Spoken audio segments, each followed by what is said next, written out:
Good afternoon, everyone. My name is Steve Hill. I am the Vice President of Engineering and Chief Engineer for Iowa Pacific. Pleasure to be here today. I just wanted to offer a couple comments relative to, Scenario S. Briefly, my background, before I came to Iowa Pacific, I was with Caltrain. I was their Chief Engineer of Track and Structures. And I've been working for Class 1 railroads, passenger and freight, since 1972. Iowa Pacific is the operator for your corridor here. And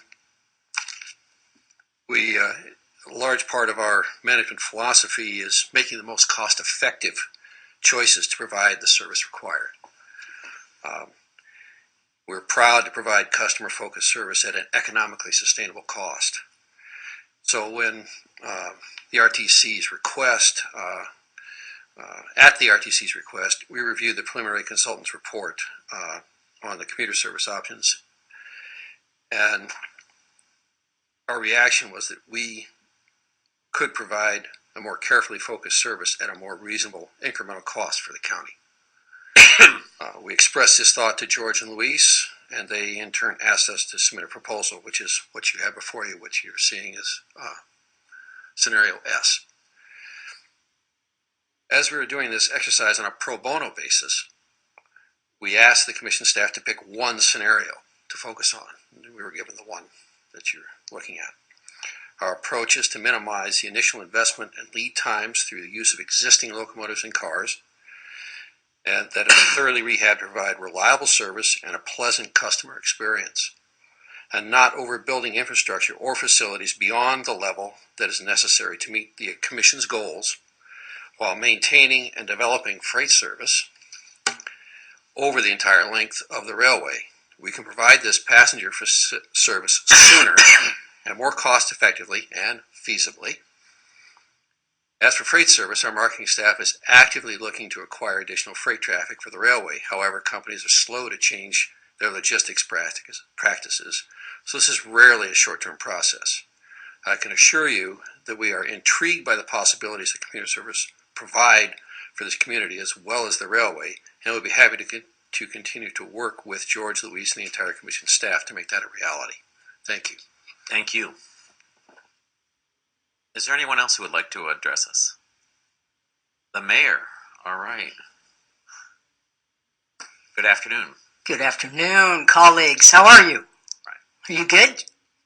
I'm here to speak on behalf of the city of Watsonville and the city council, and I looked at the plans, and first of all, I have to commend you because I think it's great that we're looking for alternatives. We all know Highway 1 is filled, and even though there's been a reduction in ridership, we still need an alternative mode. We're looking at rail tracks because that's what we have, and we're thinking that that may be the best thing. I don't know if it is. You know, things are going to happen in the future, but something needs to be done. Looking at this plan, I would say we need to go with Plan G. You can't forget Watsonville. We're one of these large cities, and we happen to be on the opposite end. And many times we hear, "Oh, that's South County. They don't care about South County, South County, South County." But I think you do, and I think you will show us that you do. Yes, I know it's more money. It's a 0.5-cent sales tax. You want Watsonville's support, I'm sure, but you got to include us. You can't leave us out. And I don't think that's your intention. But everybody's talking about dollars. We've talked about roads. Our roads are terrible, and you know it. And we see things happening now and then to try and improve. We need more money for roads. But we also need something to happen with an alternative type of transportation. We've had a study. This is what they're talking about. Maybe it needs to be enhanced, electric, whether, I don't know. I don't know all those details. And the engineers are going to figure that out. But please include Watsonville. If you look at that plan, we need G. So I appreciate your support, and I appreciate you taking time to listen. Thank you. Thank you, Mayor.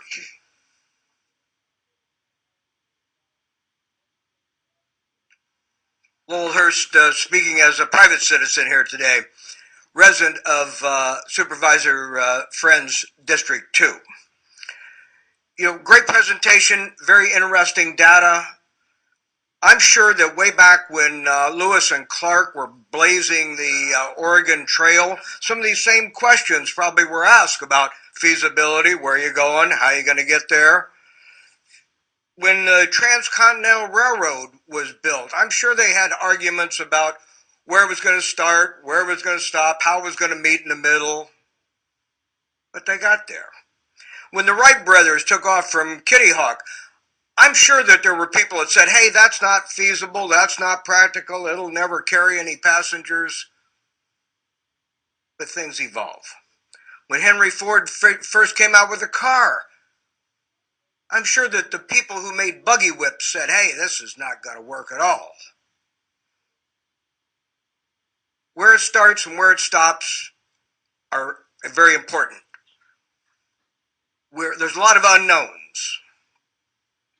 Lots of unknowns. But one thing that is known for sure, and it is solid, is the security of the right-of-way. And so the right-of-way exists. It's useful. Find ways to maximize it. Be brave and think big. Thank you. Thank you.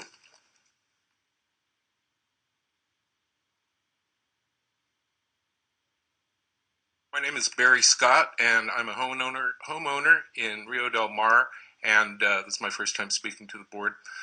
Thank you. And I want to say my uncle was the first dentist in Aptos, Uncle Sil. Just a couple of things to say. I want to thank you all for the hard work you're doing, and it's an exciting time.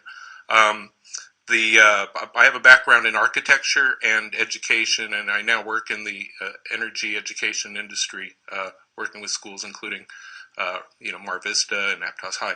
But I follow these things a lot. The transportation and sustainability and energy issues, and I thank you for what you're doing. Just the three thoughts I had was it looks like you're doing this, keeping in mind the fact that corridor, which is what an asset, what an incredible asset, and I hope y'all, and I think you will, do the right thing with it, but thinking about that as a piece of a bigger system, making it go to Watsonville, making sure that it can hook up with other modes so that I can get to the airport, say, and do things. I mean, the idea of a bike path is a lovely idea, but if it's dedicated just to bikes and pedestrians, I don't think it's going to serve as many people as a rail system will. Also, thinking about the costs of not doing it. There's costs involved in doing it, but my goodness, what are the costs of not doing anything or doing the wrong thing? And finally, the right-of-way, keeping this thing available. Don't do anything that then prevents bigger things from being done. And there's been talk about rail banking. Well, there are cases of rail banks that are trying to be overturned, across the country. The rail banking thing is not a secure way to keep open the possibilities of the future. So good luck with building it, and I can't wait to see what happens, and thank you for all your hard work. Uncle Sid would have been proud. Thank you.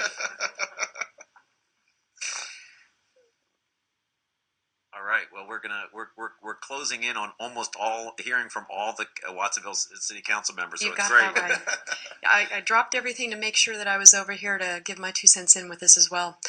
We have adopted a climate action plan. Part of that plan shows that there's many thousands of commuter miles that we're putting, which impact with our community that's here.